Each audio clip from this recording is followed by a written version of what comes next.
Nous sommes en Chartreuse avec des prairies bien particulières et excellentes, des races de vaches de montagne, Tarine et Abondance.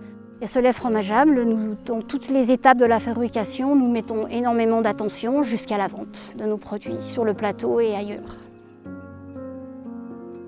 Je m'appelle Catherine Pibelet, je suis salariée de la ferme de Bellechambre. La ferme de Bellechambre est un foyer de vie pour adultes autistes, personnes qui souffrent de troubles du spectre autistique.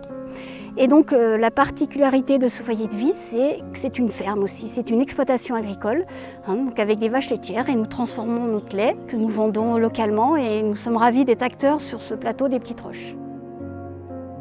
Alors ce métier, ça fait plus de 30 ans que je suis à Bellechambre. Je reviens du milieu agricole, donc les alpages, la fabrication de fromage, mais j'avais toujours dans l'idée d'associer les deux, l'agriculture et les personnes en difficulté, le handicap. Donc la vie m'a donné cette opportunité et je l'ai prise, voilà. Alors ce qui me plaît le plus au quotidien dans mon métier, faut que je l'avoue, c'est cette particularité d'associer une technique, une vie agricole avec ces personnes qui ont leurs difficultés et de les aider à vivre et à s'épanouir. Alors une journée type à la ferme de Bellechambre, donc elle est propre à chacun, à chaque résident. En ce qui concerne donc le lien avec l'exploitation agricole, donc chacun doit se lever quand même, se préparer et partir dans de bonnes conditions. Donc souvent la journée commence par la traite, donc il y a 2 ou 3 résidents. Donc chez nous la traite est un peu plus longue que dans une exploitation normale parce que comme elle se fait avec les résidents, des fois on travaille beaucoup à 4 mains comme on dit. Après la traite, donc souvent ils repartent sur le foyer de vie parce que pour eux, enchaîner plusieurs activités, c'est trop pénible et trop fatigant. Mais d'autres se sont préparés pour, à partir de 10 h, aller en fromagerie. Après, l'après-midi, par exemple, la fromagerie redémarre et c'est là qu'on moule. Et puis après, le soir, il y a de nouveau une équipe qui repart pour la traite.